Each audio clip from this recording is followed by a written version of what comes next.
Oh, what's happening racing world? It's another beautiful Saturday out there. And it's time for the Morning Post. Welcome along for the next hour or so. Dave Orton will be steering you through a stellar panel and loads of big bets coming your way. It's another really competitive Saturday, isn't it?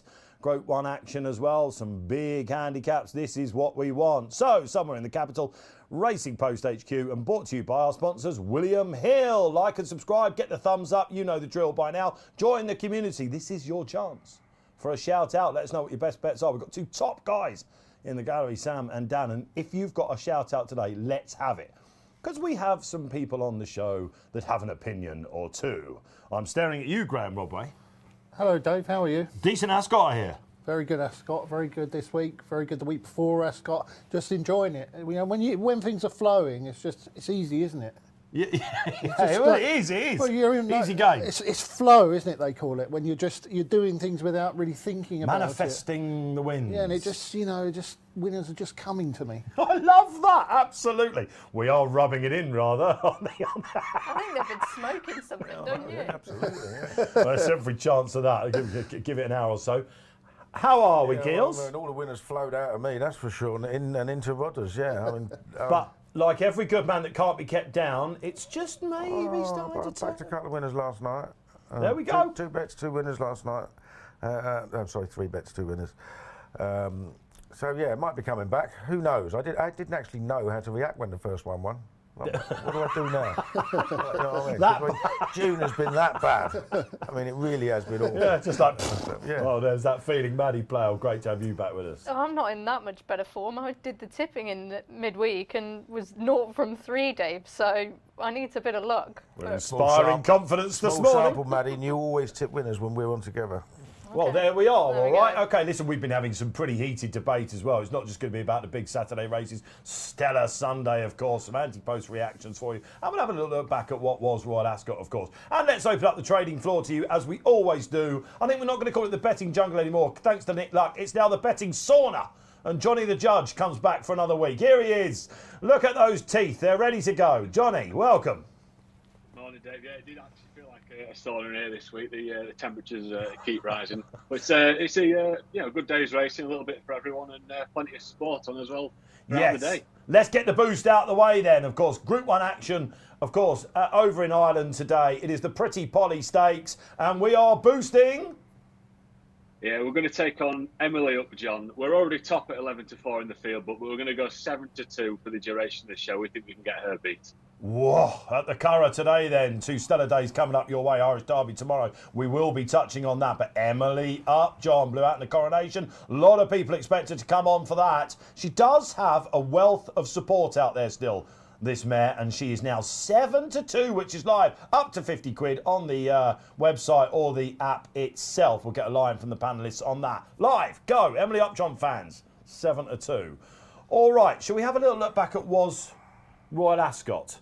Top 3 performances, and I want to keep this snappy. We also, of course, we chatted about it on the show a little bit last week. There's a slightly different energy now. It's done and dusted. It was a brilliant week, wasn't it? We haven't had a word from you on this quickly.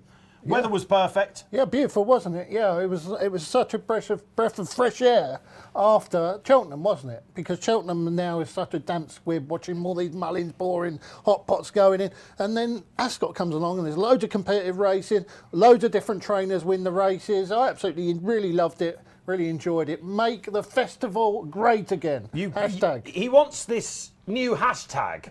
What are we thinking about this? I can see what he means. I mean, it's a bit Donald Trump-esque from Rodders there, to be honest. He's got more about him than Trump has, that's for sure. They're equally bonkers. They're equally bonkers. You're Sleepy Joe.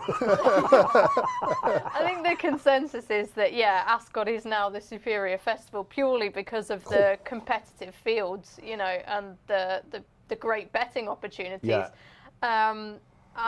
It's hard to disagree, really, when you've got the amount of odds-on favourites you have at Cheltenham and the lack of competition. The time of year, the weather, no race under 8, Paul Kealy. It was, take the betting out of it, internationally the envy of the globe. It was superb week's racing, wasn't it? No doubt about it. Really competitive fields, every single race.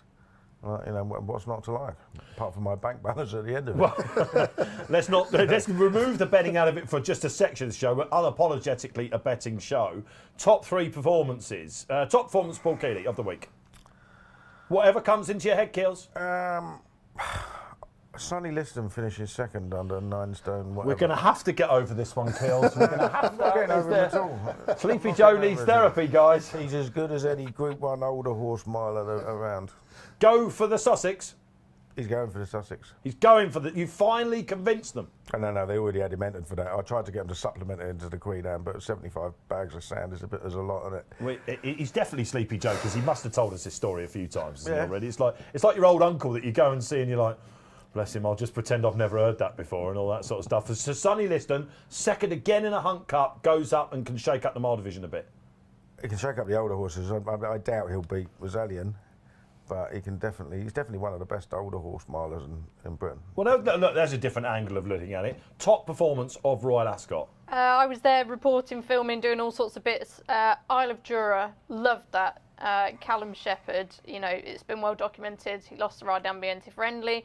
He lost even more than that. He lost one of his good friends in Stefano Turchi earlier this year. And I just thought I was blown away by how eloquent he was, how emotional he was, how articulate he was after the Hardwick. Love Isle of Jura, have loved watching them this year through Bahrain to coming back to Goodwood and winning nicely. And watching that pair just streak clear at the Ascot Straight in the Hardwick. Yes, I'm sure it was a funny race and there were excuses for other runners in behind, but from a human interest point of view, from a reporting point of view, I thought, good on Callum, you know. Oh, yeah. I thought it was an absolute disgrace that he was taken off Ambiente Friendly, to be honest. And do you think the Gradleys were watching going, They might as well have been. I mean, he's not done anything wrong. So it was great to see him win. I was really chuffed with It was that. just a straightforward Ascot ride, wasn't it?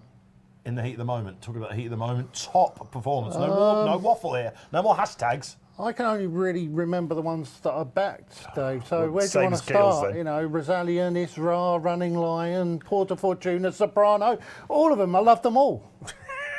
Sorry, I bet 5 winners. Did I you said get no that? more waffle. Just the top Did performance. that come across? That I had Top 5 performance, winners? figures-wise. Come on, this is your Oh, department. the one that I enjoyed the most, without doubt, was Rosalien.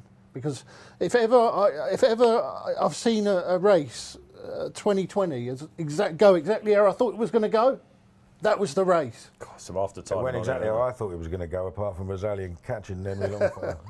It went nothing like I thought it was going to go. But this is a lovely link now. What was your top 3 performance out there? What was your top performance? What was your best bet? What was your one that got away? Was it King's Gambit? A lot of chat that about was that. annoying.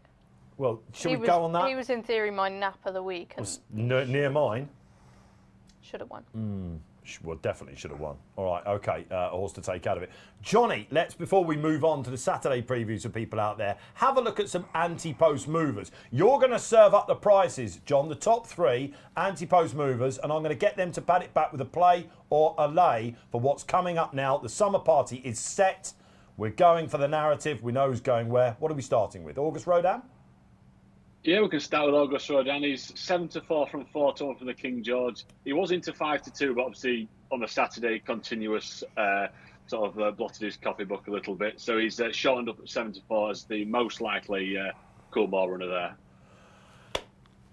The challenge for me now is getting them to just say play or lay. Let's see if I can do this. Paul Kealy, Lay. King George, lay. Maddy Playle, Lay. Play. play. 50% split. What do you reckon out there? 7-4 shot. I still have it in my memory when he almost tailed off round the corner last year. I think he'll make amends. What's next, John? We've got Inisherin for the July Cup. He's 2-1 from 6. I think he's got the sprinting division at his feet here for me. Paul Kealy, play or lay? Play. Lay. They. Play. He's uncomplicated, isn't he? And we're slightly worried about the track for him. Let's just have a word about this. You're obviously not Keels. Is that why you're thinking lay or overrated? Not necessarily. I just think, it probably wasn't a great Commonwealth Cup that he won. And there's several horses in that race who are huge prices who I think could shake him up a bit. Lake Forest was a massive eye catcher in that Commonwealth Cup. Yeah, Why don't you like him? weak race, I thought. Weak race. Commonwealth, yeah. All right, no waffle, weak race. All right, great stuff. He's hashtagging all over the place. It's not like the older sprinters are any good, though, is it?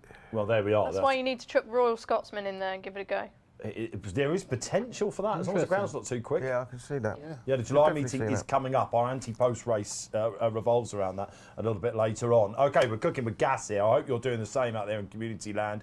Play or lay these. Right, let's do the final one. Who is it, John?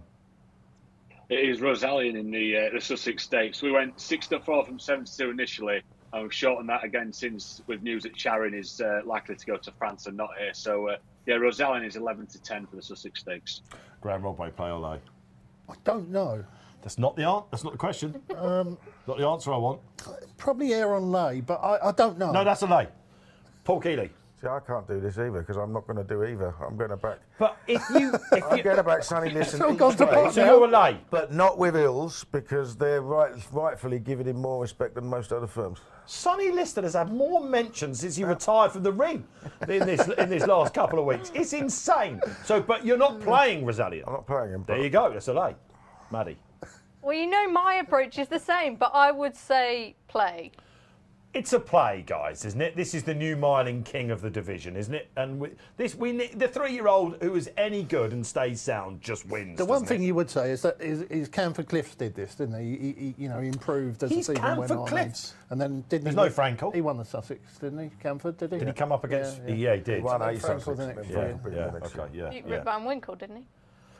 Don't go there. So you sold me no googlies before the show, and you've just bowled me one. Dare you, Maddy Playle. Right, okay, that's right, Ascot. Done and dusted for. We do it all again next year, please God. All right, with the same weather, please, weather gods. Let's have a look at the paper roundup, shall we, and see what we can get today. Not just one front page, but two. We get a Super Trooper, it seems like, not just the Racing Post. Quite rightly so, but every publication out there is going for an assault on Sir Mark Prescott's big team. Paulie had a winner last night at Newcastle, which you tipped. This was one of your winners, obviously. Yeah, absolutely. Tiffany, yeah, I think she's very good. I think she's very good. She's good. And Sir Mark is revving up. He is revving up.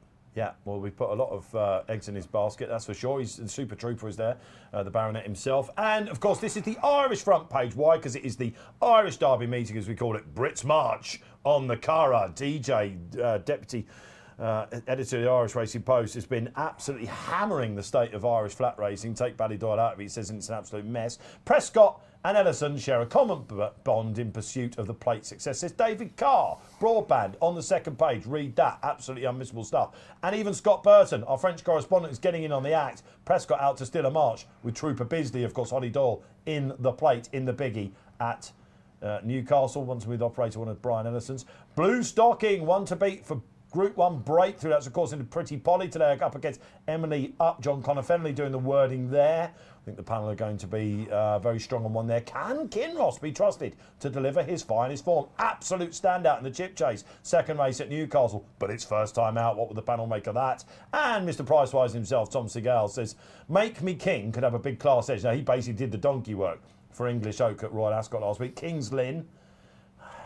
Witch Hunter. There's a lot of familiar names here and a lot of familiar tips. Lumiere Rock in the Pretty Polly at a price. And there is Make Me King. Tom stand out. Right. That's the first part of the show done. If you're not part of the Members Club, why not? Get 50% off your first 3 months in the Racing Post Members Club. As a member, you get access to the digital newspaper exclusively available to members the night before. You'll get daily tips from the likes of Pricewise, Tom Siegel, Robbie Wilders and Paul Kealy. Enjoy award-winning journalism from the industry's best writers and watch replays from all British and Irish racing now available within the Racing Post app. Subscribe today and get 50% off your first 3 months. The offer that remains. There you go. Get involved, guys. You need it to do your study. All right, okay, let's kick off the Saturday previews. What a lot of you turn up for here on the Morning Post. Welcome along if you're just joining us. Bit of Royal Ascot chat, but now it's unashamed tipping all the way. And we kick off in the 135. Competitive looking 6 furlong handicap up at Newcastle, where we're on the 3-day final day of the Northumberland Plate meeting. Johnny the Judge, a bit of gamble here. Yeah, this is one of the best backed horses of the whole day, City House. This is our top price guarantee race, so you don't need to shop around and look anywhere else. We'll be top price on every horse here and paying 4 places, so it's a really busy market. City House did 130 from 17 to 2 last night. Amazing gamble this is. There's been little bits and pieces for Kings Lynn, 7 from 8, and then Cross the Tracks is 9 from 11.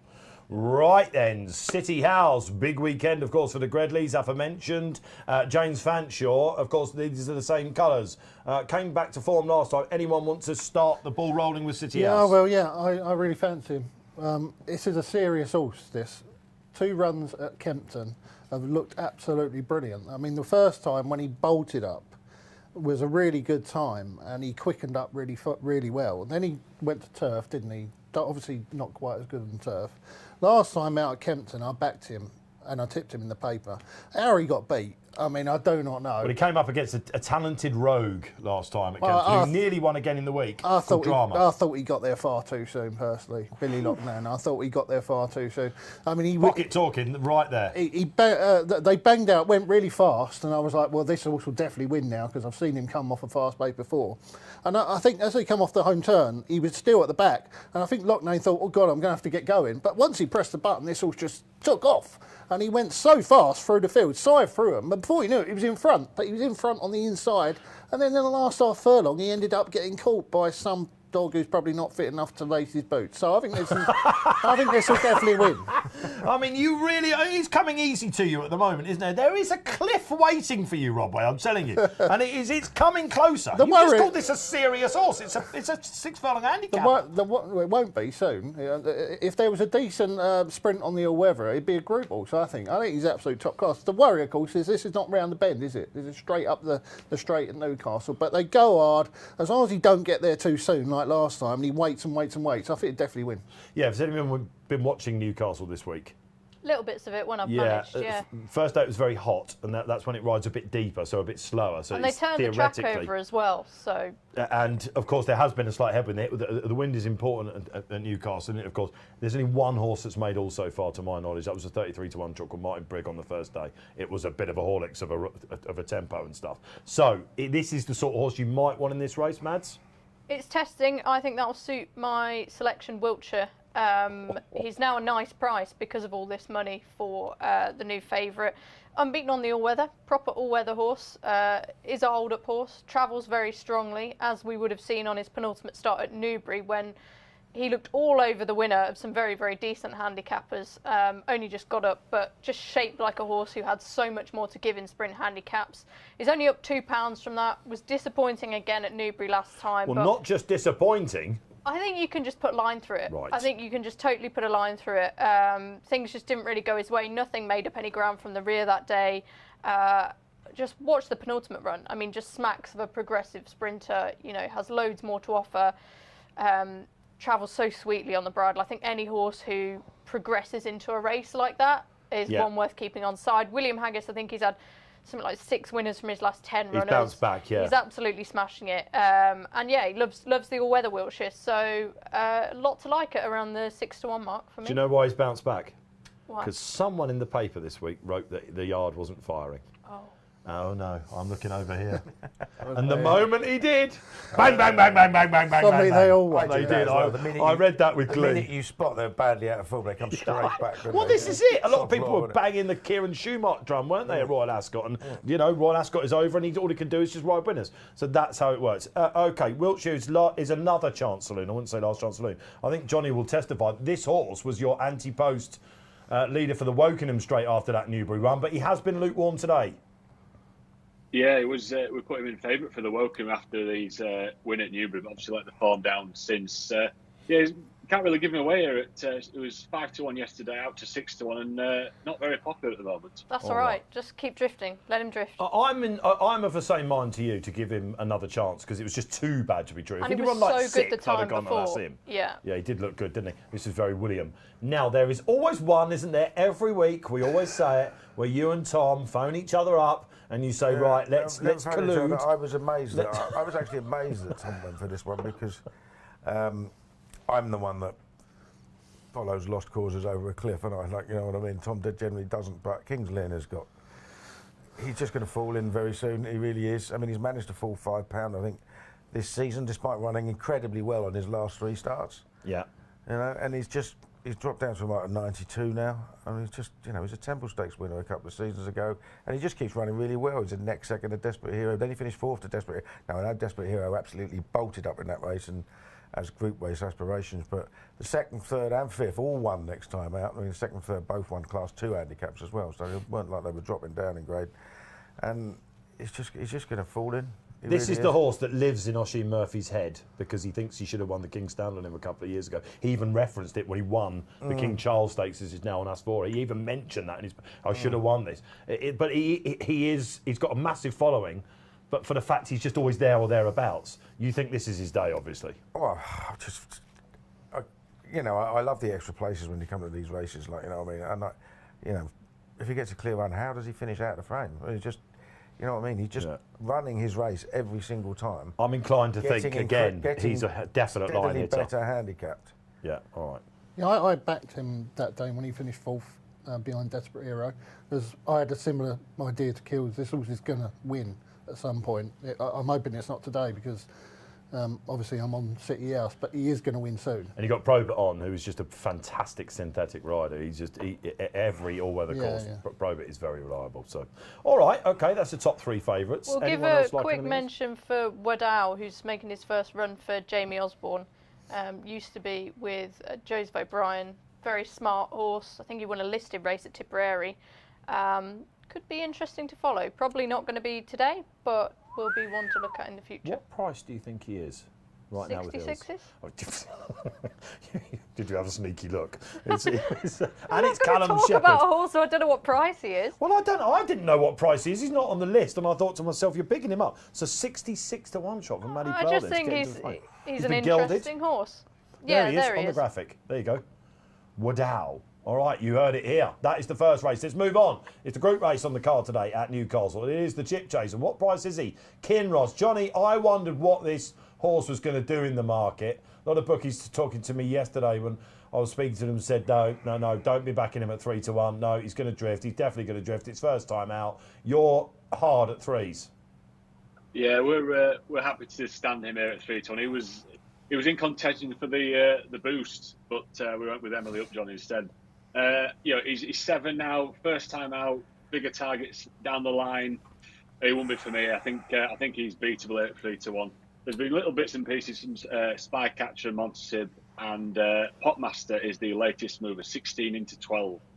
The Chipchase then, and really on paper, guys, a lot of you will see it. Kinross stands out, doesn't he? Now 7-year-old, of course, but the Group 1 performer in the pack beat Spycatcher when they ran behind Our Power last October. Maddy Playle, give us a little view of this race and then your tip. Yeah, I mean, I was wanting to take on Kinross here purely because his first time out record, I don't think he's quite as good as he was, but obviously if he was anywhere near his best, it would still be good enough to win this. Also don't think these are his ideal conditions either.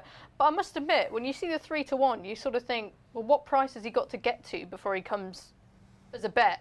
I will still probably, on balance, be wanting to take him on at 3 to 1, just for the reasons I mentioned. And the one I'm interested in is Cold Case, running for his first time in a long, long time. But this is a horse with serious class. He won the Commonwealth Cup trial last year. That was a Group 3, pretty good performance. Was sent off a pretty short price for the Commonwealth Cup itself. I think it was around 7 to 2 or something behind Little Big Bear. Just think, given the season that Carl Burke's had, he can get them cherry ripe for a day. And this could be a really, really smart sprinter. He's still unexposed, where some of the others have been plying their trade in these races for a while and have shown their hand. Cold Case definitely hasn't, and you're getting a really tasty price about him as well. Nicely put. That is the view of the race and Maddy's tip, and probably nodding away with a lot of that. But who's Paul Kealy's idea? Yeah, well, I mean, Kinross wins if he's at his best, but he's just not going to be at his best, is he? No. Like, you know, I mean, Rafe Beckett is not Aidan O'Brien, but you really hate reading this is a good starting point for him about any horse. That doesn't scream, no, we've got him G'd right up, right? I mean, his next 2 targets are going to be the Lennox and the 7 furlong race at York, right? They're the ones they want to win with him. The 2 big money Group 2s. This is get him ready. Like, you know, if he can win, he will. Like, you know what I mean? But he ain't going to be ready, and he isn't that far clear of them at 6 furlongs to be backing him. So I can understand why they want to take him on. I like the 2 Carl Burke horses. Now, Cold Case is the much bigger one, but Spycatcher, again, was a silly price with some firms, not Hills, earlier on in the week. he's still a bigger price now than he went off for the Group 2 Duke of York last time. That's the only time he's run a bad race in more than a year.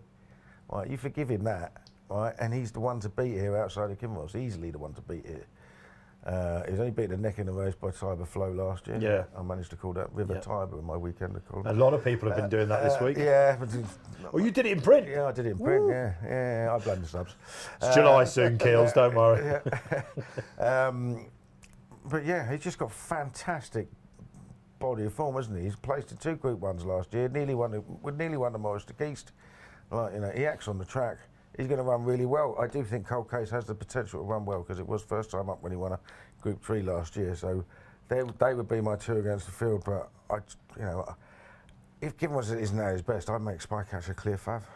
By the way, I'm talking rubbish, sorry. It was the Sandy Lane, of course, that he was sent off 7-2 favourite to beat Little Big Bear, not the Commonwealth Cup. This is Cold Case, yeah? Yeah. Yeah, my worry about Cold Case is that it will be the final furlong because he also likes to get on with it. If you could make up a 6 furlong test for any horse in this, it would be Montasib, surely. He absolutely loves a stiff 6, not quite, an easy 7, stiff 6. He's course distance winner. DJ's made a very eloquent case for him on the website. I can see why. When is this first time out theory going to be bucked, that trend? Nothing's winning first time out. Nothing. Well, literally, maybe 1 or 2 that I've forgotten, but all the big guns that are coming out, you think, continuous last week. All of Aidan's horses, Rafe, of course, in the spring. Yeah. He just had 1 that was going the distance, and that went and won at Royal Ascot because it was so far forward. This has got, wealth warning all over it, isn't it?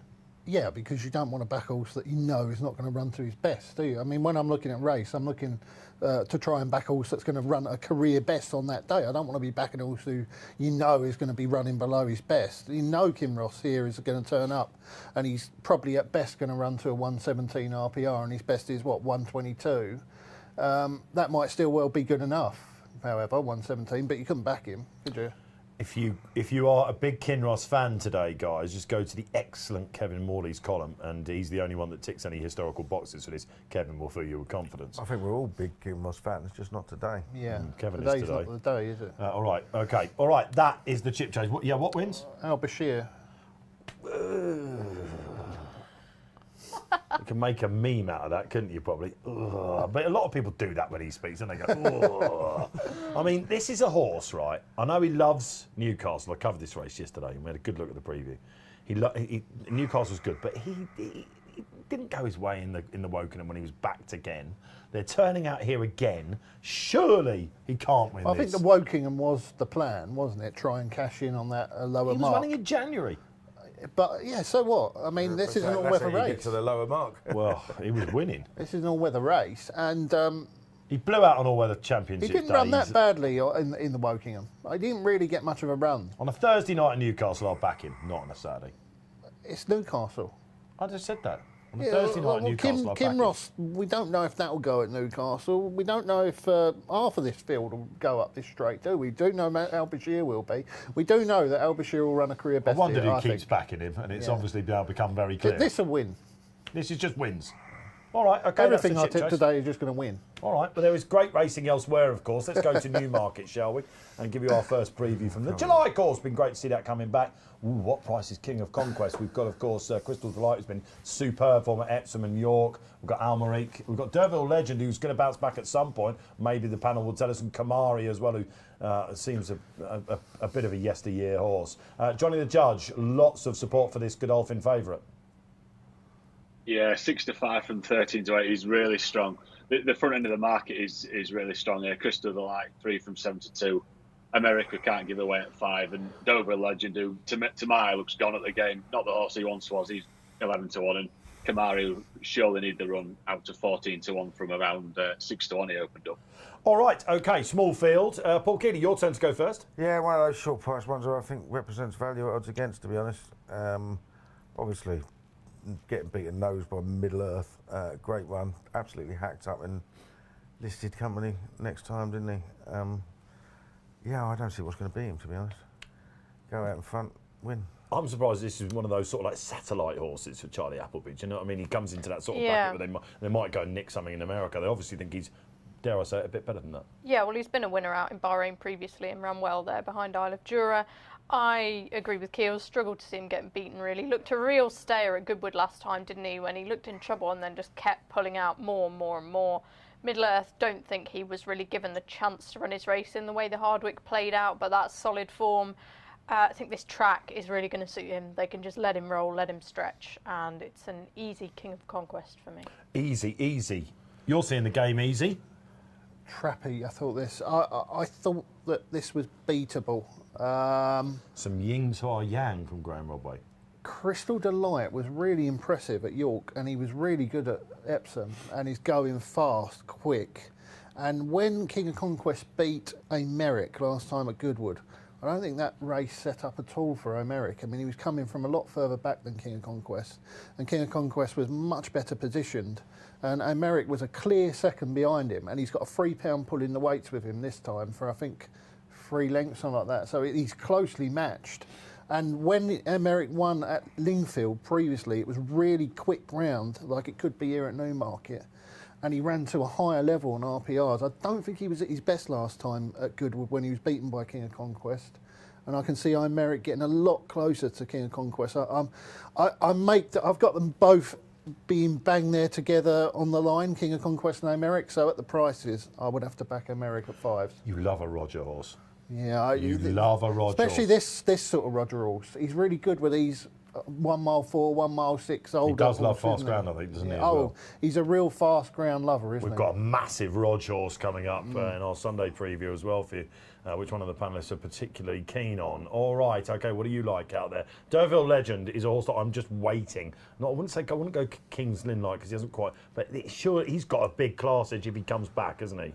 He has. He's a good horse on his day, but as we've mentioned before, I think it's been a while since we've seen that. And do you think he's a Kamari There then? wasn't that much encouragement to be had from last time. Kamari, obviously, he turned over, it was New London, wasn't it? He was sent off a really short price here last season. It's just hard to know. Just stick with the obvious one, I think, in this King of Conquest. Looks superior to these to me. All right, Johnny, final word from you. Do you think that 6 to 5 is a price that we ought to be taking then, John? He's not going to slide out, is he?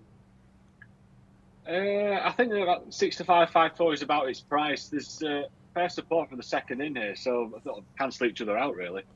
All right, okay, maybe the 10 minutes leading up to the race and when everyone's had a good look at them there in the hot weather and all that sort of stuff, it might change. But some of the panel very strong on this. And now seems like a perfect time to go across the Irish Sea and bring in Johnny Dineen. Let's have a look at him. Where is he? There he is. He's in the dark. He's in a darkened room.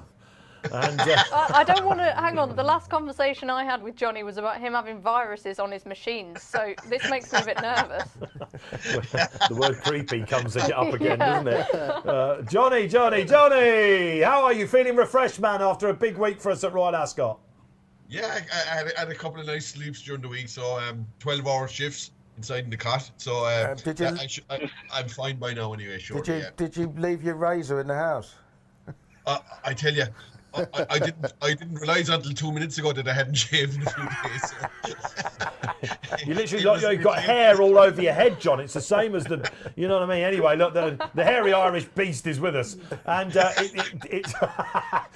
and of course, it's a timely moment to bring you in, John, because you are seeing the ball really big with this 250 at Newmarket. Yeah, look, I fancy King Conquest strong. I thought like 6 to 4 was fair. It might be slightly under that, but it won't be much under it at the same time. Look, I kind of have a feeling that it's a £3 penalty for beating the American, but it beat it well, and it was well on top of the finish. I like horses that find for pressure anyway, that when it gets down and dirty, that it'll go on about its business. And I can't see Americ beating it. I can't see Deauville Legend beating it. That's even further behind. And Kilmary looks like it's its first run. It looks like stable neglected. I can't see them giving winners to Dougie Costello over William Buick. Verbier is hard to fancy, and the other one has got a few handicaps by getting off the front. Crystal Delight. Okay, if it got loose in front here, it might be dead. But it's taken a big rise in grade. Like running the handicaps off of like late 80s to taking on a horse here that's like 113. It's a big step up. And even at his current rating, he's about £5 wrong. I thought there was a lot to like about King of Conquest. I like these kind of races. Invariably, there's no hard luck stories. 6 runner race, 1.5 miles. The best horse should win, and I think the best horse is King of Conquest. Didn't take Johnny long to get back on the horse, did it? We've put 50p in the Dineen meter, and he's going to join us for the rest of the show, which is great. And let's stick, shall we? Oh, no, we're going back to Newcastle. It is the big one, of course, the 20. Is it still 20 runners, guys, out there? I think I haven't seen any nons. It was when I came in here anyway. We've got 20 of 20, and wow! 7-2, Trooper Bisley. Sir Mark Prescott never won the race before, Johnny. Holly Dawes had 3 previous rides to him, 0 from 3. Wouldn't let that worry you at all. Ryan Moore's exactly the same. But it's a very interesting jockey booking, and now the plunge has arrived. Yeah, this is really, really strong now at 7-2. So on Sunday, I was working, and it was 25-1 before that race. And the jockey, I think, let slip that this was always the plan in the interview after. So we went 14 from 25, and then I was scrambling into single figures to make sure we're well out of the way of this. And the support has been non-stop since declarations. They were playing 6 places here. Usually would see a fair spread of business, but in this instance, it's not. It's all Trooper Bisley, 7-2. There's a touch of money for Spirit Mixer, who was second in this a couple of years ago. He's 16 from 33. OK, yes, of course, that was Trushan's year when he carried 120 to success. OK, Johnny Dineen, let's start with you. Have you had a good look at this? There's a proper plunge horse. Is this your sort of race, John? I'm sort of thinking it's probably not, but from a betting point of view, when you see a plunge like this, you might take a view. Yeah, no, it's not really my them kind of races. I find these hard, but look, it's a horse I don't know a lot about. I looked at its form, and okay, it has a nice race and weight and all that, but its form like isn't exactly super stuff, right? It's been running in pretty low grade races. Okay, you expect Prescott's horses. Sometimes they can go on runs of winning 3 and 4 and 5 races in a row. I'm not so sure this is one of those. Look, I think it looks quite short enough. I was giving the Irish horse Yashin a chance. Like it isn't far been off of half a cup horse. Like its runs against Kyprios were like only sighters for probably later on in the year. I'd say every horse that ran against Kyprios this year was having a sighter against it. So look, I wouldn't read too much into that. But it's running off 105. Young Fellas Claim 3 102.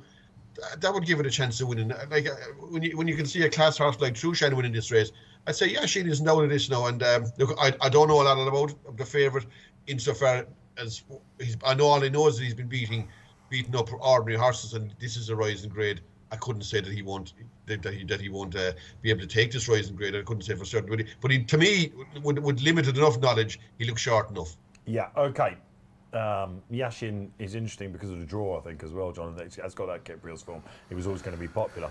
When this was, is this the 9th running on All Weather? Am I right in saying 2016 was the first. Yeah, okay. So then it was a remarkably low draw race. These staying handicaps, it's interesting. You've got Chester, you've got the Says. They're all draw races, aren't they? Royal Ascot as well. A low draw still seems to be more beneficial than not. Obviously, you're on the rail, aren't you? But I mean, there's a fair run, isn't there? So I mean, I don't think it's nowhere near as important as it used to be. Won the other year from 17. Of course it can be done. You know, it can be done. I don't think there's that much of an issue with it. It wouldn't put me off a horse anyway. Put it well, the top three on this track. Top 3 or 4 favours are, sort of a double figure draw. He's in 10. Just give us a word from Paul Kealy's eyes on this favourite. Well, I mean, True Business is one of these. Right? I had a look. I mean, he's under a penalty. So Mark Prescott is just the world's best at gaming the system, isn't he? He's got 48% strike rate with horses under a penalty, and we're talking from over more than 200 runners in the past 15 years. Like, you know what I mean? It's a big sample. He's just really good at it, but not at this level. And this is the issue. When Pledge of Allegiance won the Ascot Stakes, that was Prescott's first big handicap win since Curragh won a 6-furlong Heritage Handicap in 2011 at Newmarket. Wow. So he doesn't win big handicaps very often these days. And you know, I think Curragh was his first one from a similar sort of a fair long break as well. So he doesn't do it very often. Trooper Bisley hacked up at Pontefract last year, but from 2 6-year-olds rated 69 and 71. Like, you know what I mean? They'd get lapped in this race. Now, to my eyes, he looked like a potential pattern stayer, Keels, in that race. Yeah, but off the weight he ran off, pretty much every horse in this race would have looked exactly the same. Maybe, but it's just the model of the horse as well. And it's you know, he might be. He could well turn up here and absolutely hack up. Lots of people seem to think he does because he's now a silly price. But I mean, I certainly couldn't back him at that price. Lack of all-weather form as well, Maddy, that will put some people off, I'd imagine. Yeah, it's just not my sort of bet. I'm not going to get involved in a horse like that. 7-2, would rather happily see him win. Why do we think it's draw related, the drift on Duke of Oxford? Because I still really like yeah, I think it must be because he's in 20. But I mean, Spartan Army's in 18, isn't he? Yeah, he is. He's been back. I still think this horse is a big price. He finished ahead of Spartan Army. I like that race that Pridwen won. Obviously, he went on and franked that form, won easily again. Ran in the Gold Cup. Yeah, he was tailed off. But still, that he's progressed. But he won off a higher mark after winning that all-weather championship handicap. And I just thought the ones behind him were very interesting. But you know, the one that's now the shortest of the lot was the one I left out. And you know, I thought Duke of Oxford was the most eye-catching because he came from a fair bit further back than the others in a race that was dominated by prominent racers. But I thought Hoth was very interesting as well. Because he got badly outpaced in the straight and then ran on again. And I think he now wants a proper test. He used to be, you know, he used to be rated in the hundreds for Aidan O'Brien and was running over a mile or so, but he just seems to be getting better with a step up in trip. And I quite liked him. And third on my list, my short list of horses to potentially tip was Spirit Mixer. And I'm a bit annoyed about that because he was about 50s on Monday. And I thought to myself, nah, he can't win. But he's actually incredibly well handicapped if he bounces back. And you were nodding away when Johnny was mentioning Mads. Is this on top? He's stealing my tips, Paul Kealy. Duke of Oxford, for me, runs off the same mark as when he was second to Pridwen.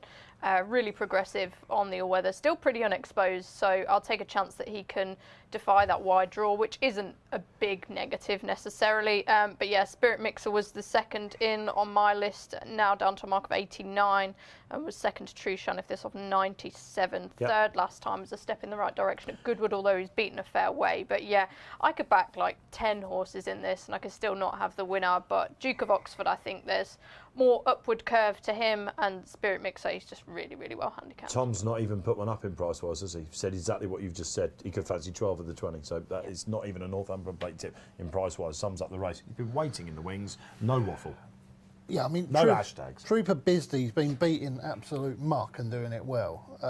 I couldn't give him a very big figure last time when he won at Pontefract. I think I slapped a 93 on him. He was rated 85. He's around a £5 penalty. Oh, you're doing the stairs, are you?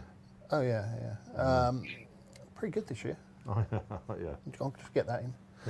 So anyway, you know, I can't give him a chance on pure handicap marks because he simply has just not beaten anything. However, I do respect the fact that he's trained by Prescott and he's got a bunch of ones by his name. He stays really well, and he'll be suited by you know, this, like Johnny said, getting down and dirty. He'll be suited by that up this straight at Newcastle, I think. But you know, he's got loads to find on form for me. I think that that Maddy and Kills have got the right race, but I think they've got the wrong horse, because I think that Spartan Army will reverse the form with Duke of Oxford, who finished ahead of him behind Pridwen that day. Got Billy on. Yeah, Billy on, and I get the point that Duke of Oxford came from a long way back. And it seemed to suit the horses that race prominently. The top speed figure is not terrible though, so I don't think it was a steadily run race as many people think. Also, if you go and have a look on at the race's website, they've got an interesting little feature where they tell you how much ground each horse has covered, which is quite interesting. And according to them, Spartan Army covered 3.5 more lengths by going wide that day than Duke of Oxford did, who cut all the corners. And in which case, if he was beaten only ahead, if that's correct, there's a very good chance that Spartan Army will reverse the form on the same terms. They're running on exactly the same terms here. So Spartan Army for me, I can definitely see the case for Duke of Oxford. I like that race. I think that might prove the key.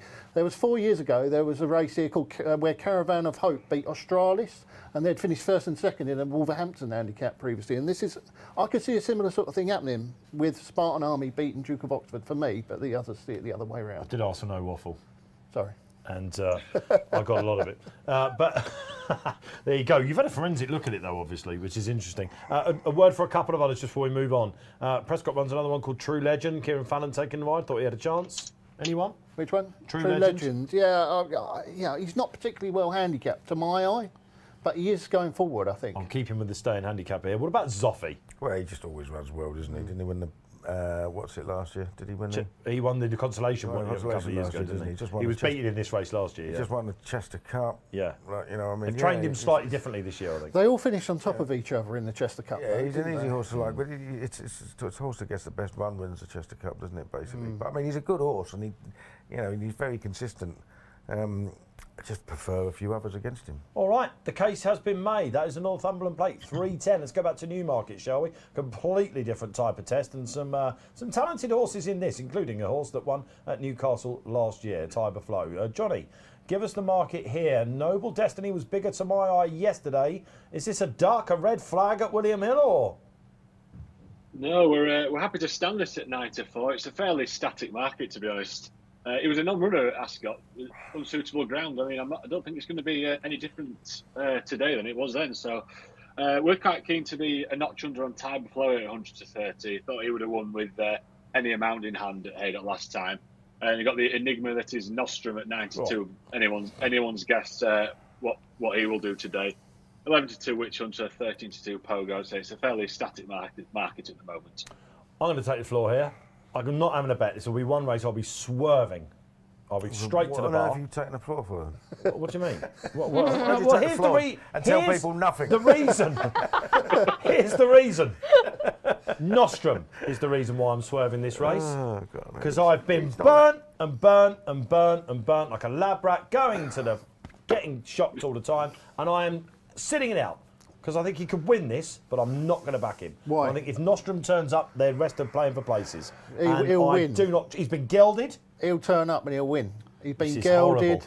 He's been gelded. Why start even bothering keeping on with him if he thought he was completely gone? His best piece of form by a million miles was on fast ground at Newmarket last season. If that all turns up, the rest won't see which way he goes.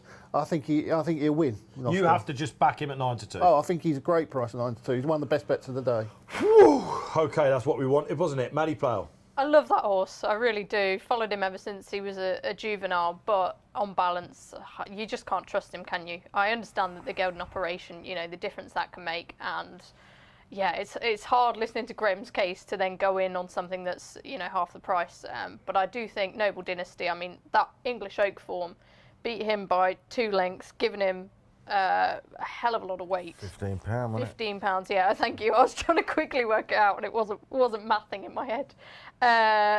Just looks a really, really classy sprinter. Went to Maidan, still pretty lightly raced. Really impressive last time.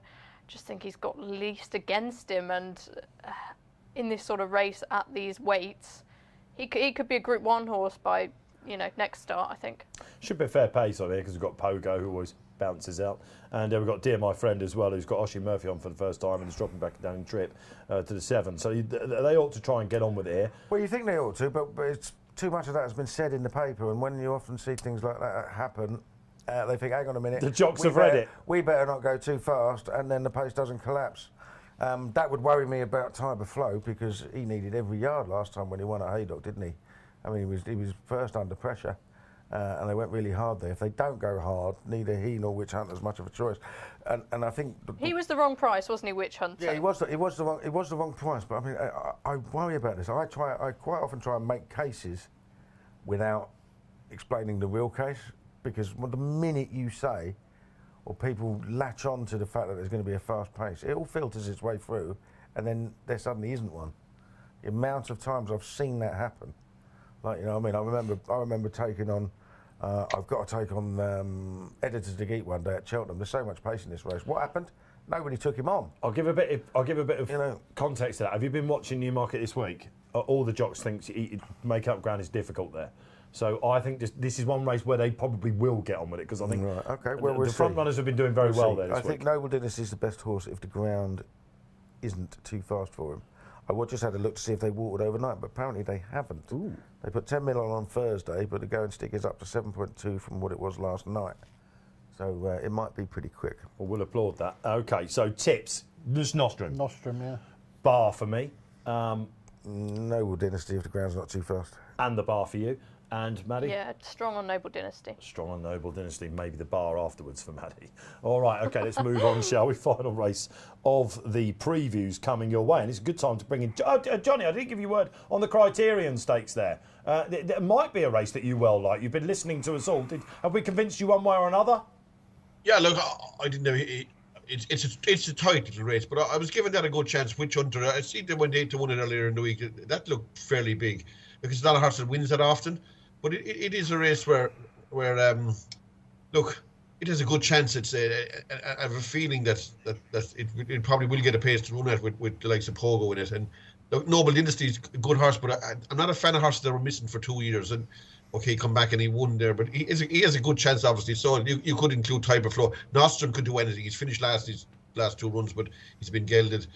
Look, you couldn't even rule out. The only horse you could say, but certainly won't win, is Dear My Friend. But look, in a tricky race, I went with Witch Hunter. All righty ho. We'll stick with you, Johnny, in a minute. Let's go to Ireland then. It's our boost race. It's the Group 1 of the day. It's the Pretty Polly for the fillies at the Curragh. And BLUESTOCKING is 15-8. Now, 11-4, you're probably seeing a lot of places with Emily Upjohn, which to a lot of people's eyes would look big enough. Johnny, this is the boost. We're still standing that 7-2. Yeah, she was popular at 11-4 before the show. She's even more popular now at 7-2. Yeah, we're happy to stand the front two here. BLUESTOCKING at 15-8, and especially Emily Upjohn at 7-2. Oh, Hills is the place to go then, guys. If you fancy one of the top two, Johnny Dineen, do you? I'd have a preference for BLUESTOCKING over Emily Upjohn, to be honest.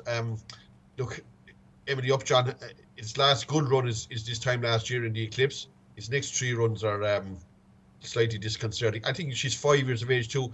Oh, like when mares lose their form too, they don't often come back either. There's no guarantee that she'll bounce back to what she was able to do as a 4-year-old, or even as a 3-year-old for that matter. Look, BLUESTOCKING was a one last year threw away a few races that she possibly should have won, particularly in where was it? It was in Chester against Al Karim. Like, it definitely fired that race away, but it did look a revelation in York. Maybe the race fell asunder. Maybe she was fitter than they gave her credit for. They said she needed to run, but maybe Free Wind, like maybe Free Wind needed it badly. But visually it looked hugely impressive. I'd favour it over Emily Upjohn, and I was going to back her, but I also had something on Content. I just thought that was bigger there during the week. I thought that was a great price because I know it finished nowhere in Ascot, but it wasn't even put into the race. They may as well not even run it. All it did was reef out the back. For a horse that looked like to be going there as a pacemaker, suddenly they changed their mind and they ran her from the back, and I could ignore that run. She's stepping up for 10 furlongs. There's only 2 3-year-olds in the race. She get a lot of allowances in that. I just thought, like, Ryan Moore and Aidan O'Brien, you wouldn't get to back them kind of connections at these kind of odds very often. And I thought she was an each way proposition, but I was going to go with BLUESTOCKING as well. I was going to back BLUESTOCKING and save and more than save on Content each way, actually. Yeah, Content is the 3-year-old potential ace in the pack. This race used to be dominated by 3-year-olds, and they moved it to a Group 1 status, and the older generation have sort of fought back in style. I haven't spoken to Paul about this race, but I've got a feeling this is going to be nearly a unanimous pick for once by the panel. So perhaps we'll start with you, Paul, in this race. Yeah, I think BLUESTOCKING's just grown up. Unanimous then? Simple as that, yeah. I mean, she's grown up. She looked totally straightforward last time. She doesn't need to come on for a run to win it. I think she's got, she's got more to come. Emily Upjohn looks to be regressing. I think 15-8 is a pretty good price, actually. They've taken the cheap pieces off as well, haven't they, by the look of it? That was something that was a bit of a curveball potentially for me. I've got a couple of punter pals who have followed this horse, and they got the deserved win last time. Like, whoever is a BLUESTOCKING supporter, she won a massive race on Champions Day, didn't she, Mads? Yeah, well, she very nearly won the Irish Oaks last year as well, remember, so she's got no issues with track. And we wondered about maybe because of the cheap pieces whether it was an attitude thing, but she did travel beautifully last time. I didn't like it at Chester, though. I know the ground was different there, and it was a tricky 3-year-old season. She also came up against a very tough horse that day. I just don't trust her yet. I'm not sure that Middleton Stakes is quite what it looked on face value. I think Free Wind is a funny horse. He's probably been slightly overrated throughout her career. And yes, it was really impressive. I think this is a really interesting race. Like, I could back 3 fillies in this race easily against the top 2 in the market. Stay Alert, the case is already there. I put her up when she won the Dahlia and beat Running Lion, who's obviously since boosted the form. She should have really boosted that form. So she's the one you're going to see on the graphic. But the prices keep getting bigger about Tasmania, who's going to run on debut for Sir Mark Prescott. Did you do the piece in the week about this? I didn't know. I saw whoever did it. But was a we really all good know piece. I love a German. Well, she was previously trained in France, but has the German connection to her owners. Was it Chris Cook? It might have been, wasn't it? Baron van Olmen. It was his front runner, I think, wasn't so it? Yeah, really good. She essentially has been moved to Prescott because she needs a strong pace. And if there's one thing that you're not going to get in France, it's a strong pace. She ran really well behind Blue Rose Sen in a couple of classics. Just wants a strong pace, could run really well, did well to win last time against a pace bias, I'd say. So I'm interested in her drifting. But also, I can't get away from Max Hooks, the outsider of the whole field at 28. Wow. That second to White Birch at the Curragh, on heavy ground, that Group 3 was such an impressive effort. That was level weights, let's not forget. And we know what White Birch has done since beating Auguste Ronan, who won the Prince of Wales. This is a filly who I think she could be Group 1 class. I think she's going to be rating much higher than 108 by the end of the season. She's bifrancal out of Chrysanthemum. She's got a great pedigree. And I just don't think that she should be the price she is. I'm not sure that this race is as cut and dry as some people are making it out to be. Emily UPJOHN is regressing, can't trust her. BLUESTOCKING, yes, she is the standout form pick, but there are some really other good fillies in here. Staler, obviously the case is obvious and I've made that for her, but Tasmania I'm interested in watching, and Max Hooks, she will win a decent race, that filly. It may not be this, but I don't think she should be 28 to 1. Tasmania arc bound as well, that's where she's going. They're working back basically from that. Interesting cases made. I think the biggest SP in the last 10 years has been 9 to 1 in this race. Maddie's hoping it might be different. I thought it was going to be unanimous, but Maddie's gone for Stay Alert. Hughie Morrison's filly. Hughie gets one every year. No waffle, I'm not expecting it from this race on you. Yeah, it's fair to say Maddy sees this a little bit differently to me. I think BLUESTOCKING will win. Last season. Makes markets. Yeah, last season, yes, she threw away that race at Chester, but I thought she got there too soon. And Al Kareem is a remarkably tough horse. Oh, yes. He never knows when he's beaten, and he loves a target, and he just had that target and come back and did. Yeah, he's one of my and favourites. then that run at Ascot, I backed her that day. How she didn't win, I don't know, but it was a hell of a run because that was a funny day. That was a day when Trawler Man made virtually all pop. Tronic, was it? Made virtually all. That was the winner of the race. Big Rock made all. Kinross and the other thing, Art Power, all the way. They made all. And BLUESTOCKING came from miles back and looked like she was going to beat Poptronic. Yeah, fair play. Like King of Steel did come from the back later on the card, but it was a difficult day to make a lot of ground from the back, and she did it really well. Looked at a massively improved horse, and she proved it again at York when huge career best. Yeah, she's going forward. She loves fast ground. She likes this sort of track. I don't this see is her a good beating. one to my eyes as well. Okay, the ball is big on that one from us, and that a difficult race that Graeme said maybe not, as a difficult day, hopefully sold for you. Let's move on to Sunday, shall we? We've got 2 races from the Curragh to have a look at. Absolute pearlers as well. We've got the Rockingham Handicap coming up. Johnny, is this heated up yet since the decks have come out in the draw? Not quite yet. We're paying 5 places here, so I expect to see a fair spread of business. I think this Stirlaston at 4 to 1, even at favourite, represents a really solid bet. That form from Epsom looks really strong. There's 3 from the UK here: Corker, Lethal Nymph, and JM Jungle. So I expect to see a little bit of bits and pieces for them, but the market hasn't quite livened up just yet. All right, thank you, Johnny. Let's go to the other Johnny in the pack, Monsieur Dineen. What are we thinking is going to win the Rockingham? I'm not thinking anything's good. Look, Stirlaston, to me, if you said two runs ago that it'd be 4 to 1 in the Rockingham, I'd say you were bonkers. But it did win well in now, and it did run well in Epsom. So maybe it is running to. It's going to run. It had a big rating. It had like an exalted looking rating in relation to what you think it could do. But maybe it's going to live up to its rating. I still wouldn't back it at 4 to 1 or right like it for that matter. I think I'd be against it, to be honest. I just don't think it's as good as a 4 to 1 shot in a race like this. I'd be giving Corker a chance, but again, I won't be putting my money out of my pocket at the same time. These are hard races. Yeah, okay, thanks, John. We'll stick around for the Irish Derby, Johnny, please. Hard races. This is worth watching, if anything, for the jockey roster. We've got Velasquez has got to run it. I know, yeah. Big Johnny V. What wins? Lethal Nymph. For me. Joe Fanning. Yeah, very agree. well handicapped, isn't he? Yeah. He was rated 92 at the end of last season. I think he's running off 84 in this race. He back to form last time at first. Yeah. He's shaping like he's going to. This is a Midgley project, this, isn't it? Yeah, I know, I like this. Absolutely. Midgley missile. Yeah, nothing really to add. Graeme said it all. It was a really good effort at Thirst last time. Travelled well, picked up well to finish second, beat some good horses that day. Last winning mark was 89s, now off 84. Just think he's got a really strong chance. Kills. I'm sure my website was playing up yesterday because I was absolutely convinced that Due for Luck had been entered, and I thought he was entered, yeah.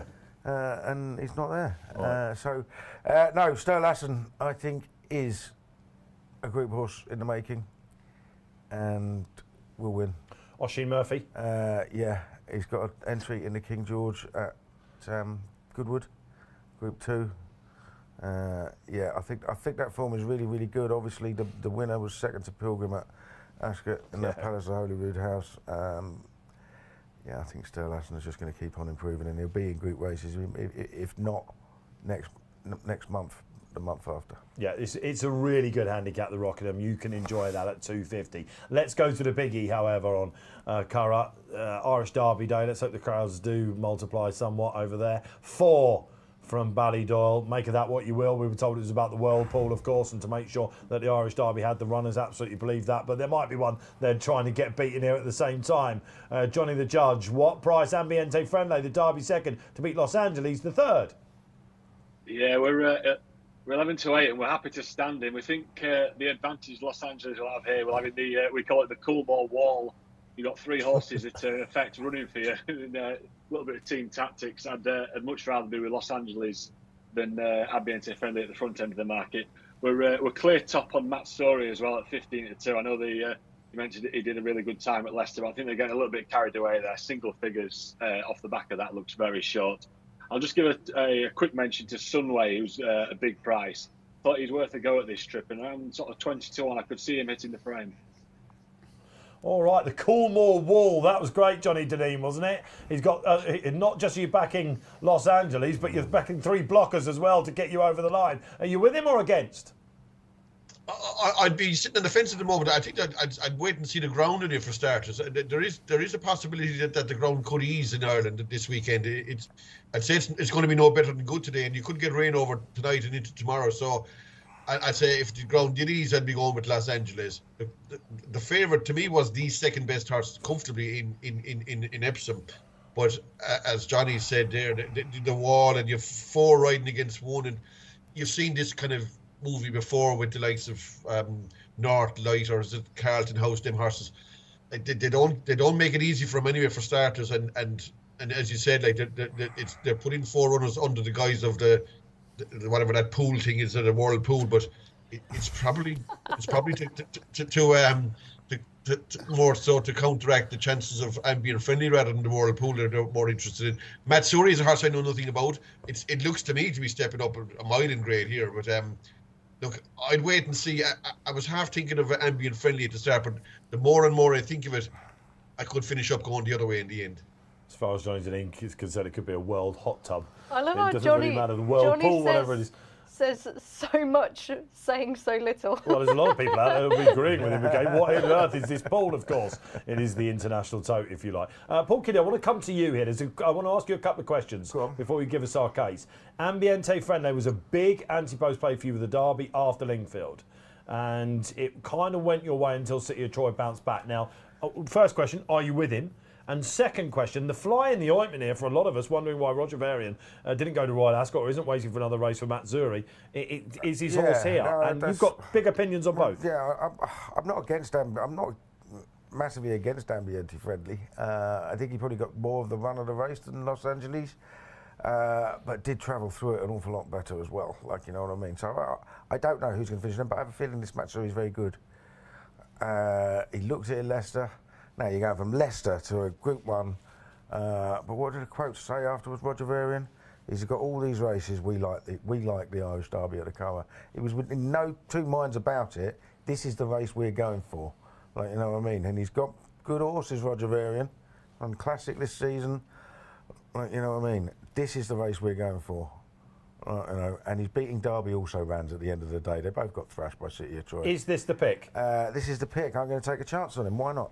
Wow. Okay. He absolutely hosed up at Leicester. Watch that back in your members club. It was a top time. It was when the more you look at it, the more you watch the last 100 yards a day, you actually think, wow, this is a very good horse. I liked him at Kempton as well when he won. The hood was something of a curveball for me, but as Emily Upjohn has shown, the hoods can be worn at the top level to success. Okay, Irish Derby. Los Angeles Ambiente Friendly. This is a nice little. We like these battles, don't we? These sort of rematches. Which way are you swaying? I'm with Los Angeles here. Yeah, he's Aidan O'Brien's won it 15 times, probably 11 times with Galileo clones of other horses that are very similar. Explain the Galileo clone. We've explained the Galileo. Well, this isn't a Galileo, is it? I think it's a Camelot, isn't it? But I mean, it's a Coolmore clone. Well, essentially, it's a Coolmore clone. They all look the same, don't they? They go out, they stay well, they're tough, genuine.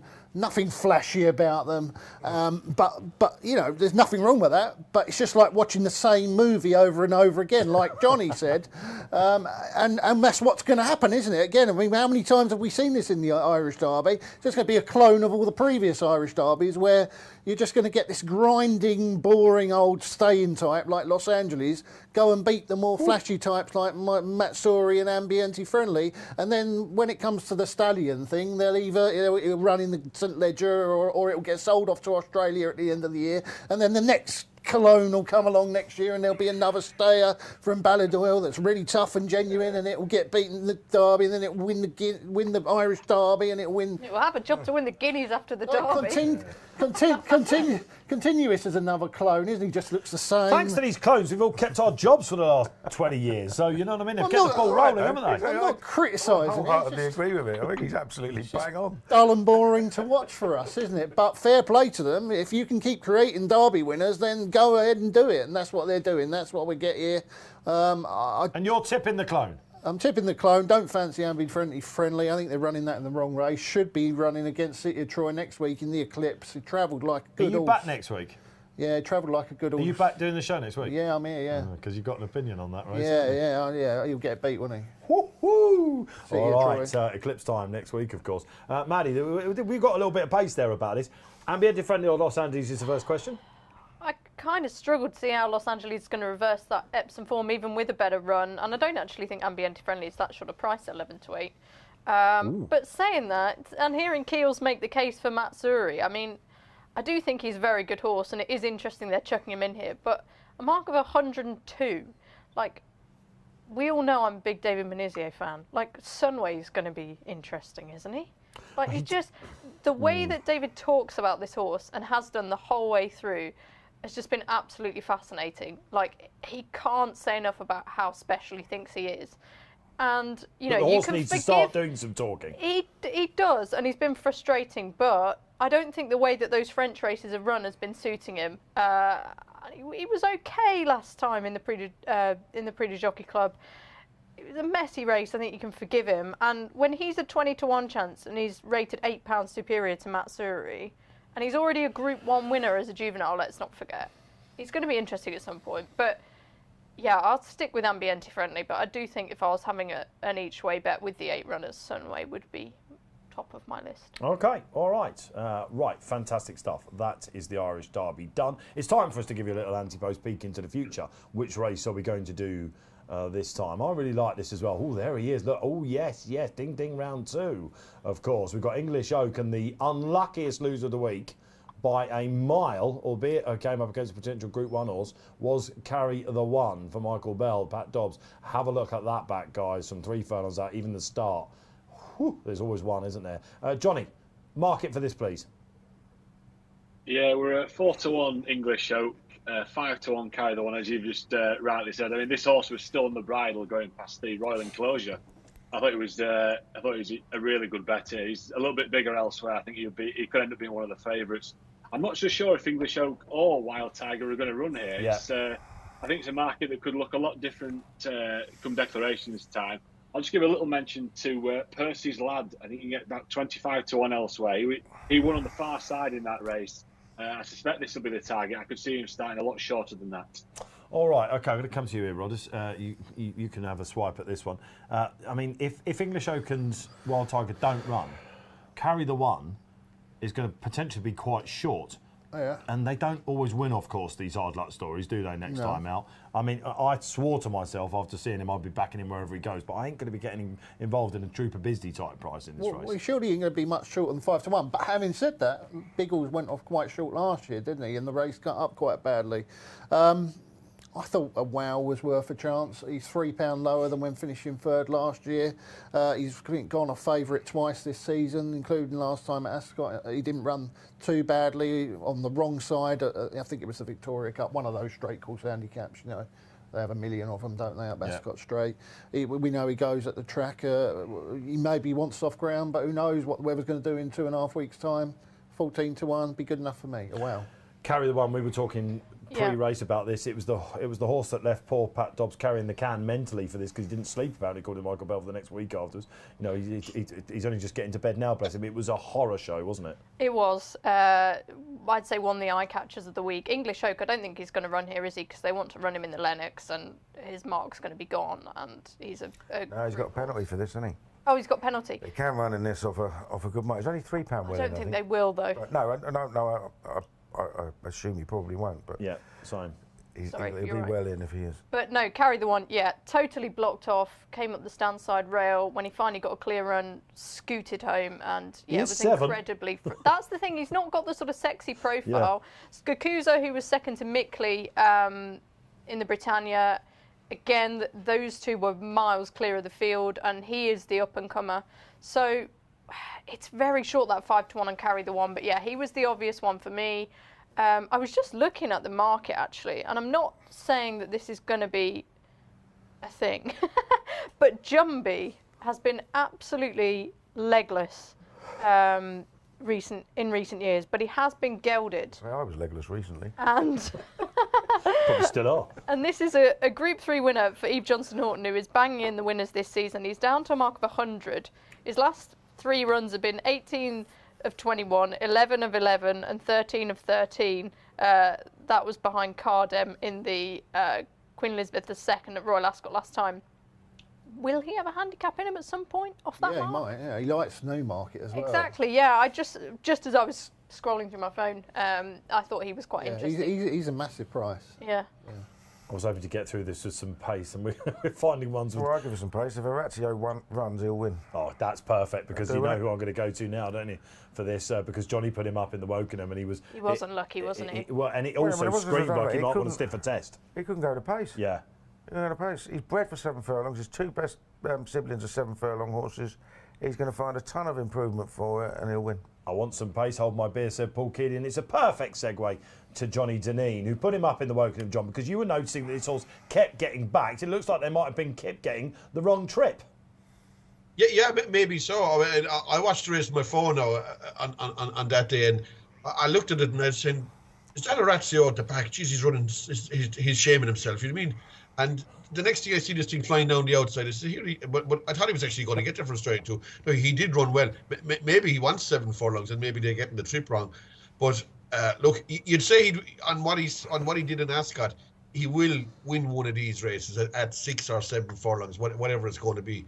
But he has been beaten favourite a hell of a lot of times too. Yeah. So maybe he's not the one that you can put your utmost faith in. But to me,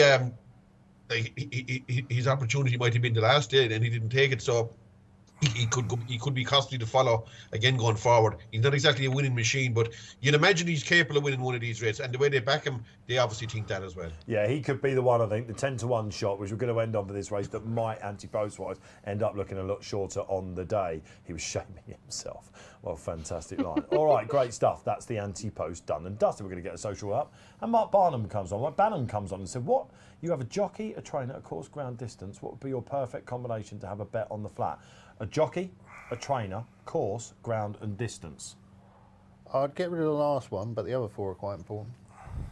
What would be your what distance? Yeah, I think distance is the most overplayed thing in racing. Aidan Coleman would agree with you. He's got a strong, but it's all about pace, isn't it, basically? Me and you would stay 3 miles if we went, snail pace. Yeah, I mean, like I've said already, I handicap a lot of these staying races, and so many horses in them don't stay, but they still win because they don't go any pace and they sprint up the straight. So distance is irrelevant, but the rest of them are more important. That. Okay, Matt, agree with that pretty much. Which one would you take out? Or do you need all of them? Oh, I thought he was asking us to name our best jockey. Yeah. Yeah. What's he asking? You got to name the jockey trainer. Right. I will tell you the opposite of what I want, and that's a sprint handicap at York. Hate them, can't figure them out, just find them impossible. Just bin them. Yeah, what I would like, I would say a mile 2 at a nice fair track, like a Sandown or something like that. I'll have someone like Ross and Ryan on. He's very good. I rate him. Trainer, yeah, I love David Menizzi. I think he's very underrated. Trainer, gets very good horses. This is quite an interesting. This is completely.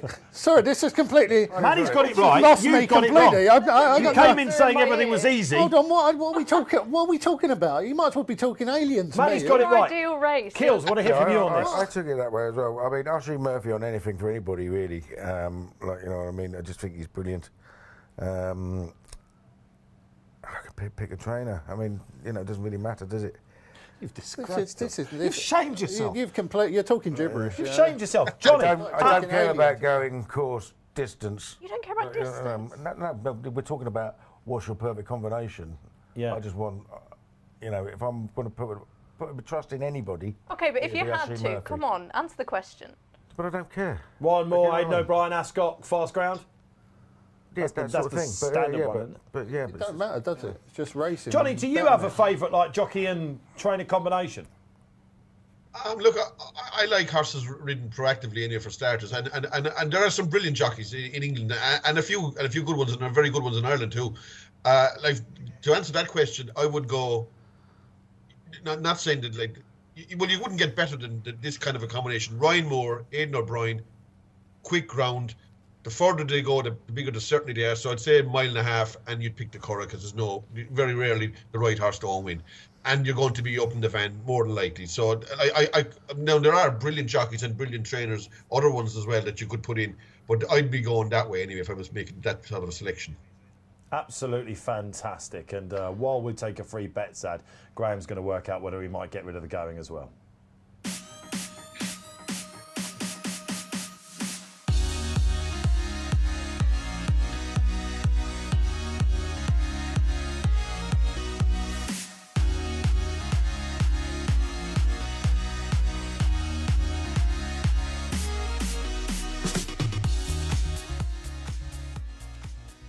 Free bets. Help yourselves. Okay, small matter of a greyhound derby tonight. Johnny the Judge, really popular, of course, at William Hill. What do we know? Yeah, the Greyhound lads are excited for that tonight. 9:15 at Toaster.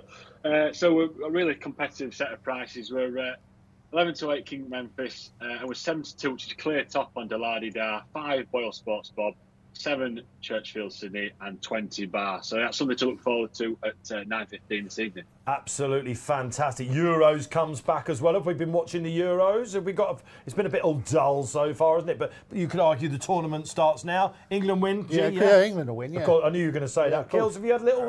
It's a great cure for insomnia, that, isn't it? It has been dull as hell, isn't it? I haven't bothered watching much of it lately at all. Will you get involved as it starts heating up? I start watching the first 15 minutes, and then I'm like, perfect for you then, Kills. dull as hell. For an insomniac, that is absolutely perfect. And I wish the Greyhound Derby was run up Toaster's Old Straight rather than done that round. It would have been much better, wouldn't it? They tried to do that once, actually, by the way, at Cheltenham. Maddy? Not been watching it. Not been watching it at all? Not had time. Okay. Perhaps the Germans might be the ones to back. Johnny, you would have been watching the Euros, and it has been a bit of a sleep fest, hasn't it? Yeah, look, I said I wouldn't really watch it until the knockouts, and I'll start watching it from now on, nearly every game. I backed England last evening 4-1. I think they're on the right side of the draw, and they must have a great chance of getting to the final.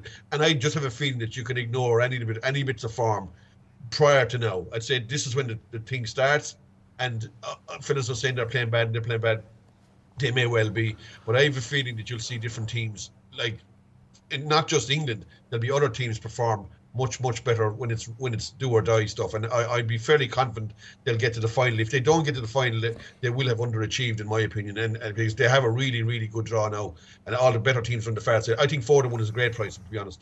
That is absolutely brilliant, because Dave Lowe, our senior producer here, he was on Twitter making an absolute buffoon of himself, saying, "What's this price all about?" He's still crying that Jack Grealish hasn't been picked and all that sort of stuff. He said they should be 100 to 1. So if you want to go to Dave Lowe Bet and have a bet, he is available on Twitter to take your stakes. Johnny, let's just come to you here, because all the great stuff in the Racing Post about this with Mark Land and his tipping team. This is behemoth of a betting event, isn't it? Oh, it's immensely popular. This is. I think it's just about just getting going, as well as the knockout stages sort of bring the cream to the top.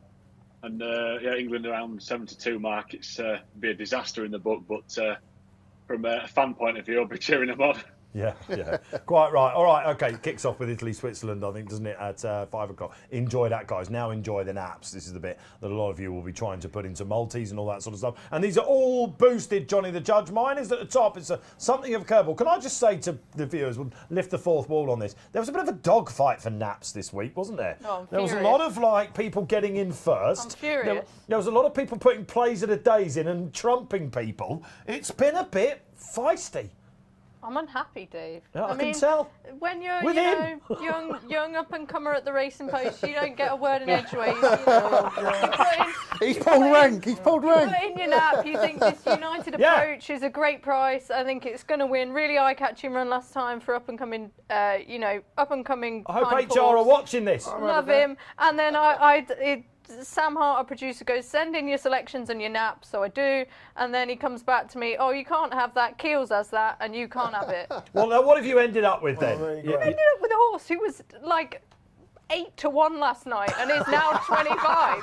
So it's clearly got no chance. No, this is when they win, Maddie. This is when they win. You So- could make a name for yourself with a 25 to 1 winner. Well, she's done that before. Look, we both picked the same one. Basically, mine's got on the play of the day on the website, so I can't suddenly nap something else. And it's been very popular, isn't it, of course? This is United Approach at Newcastle. And Johnny, this was a horse that you liked as well, wasn't it, Johnny the Judge?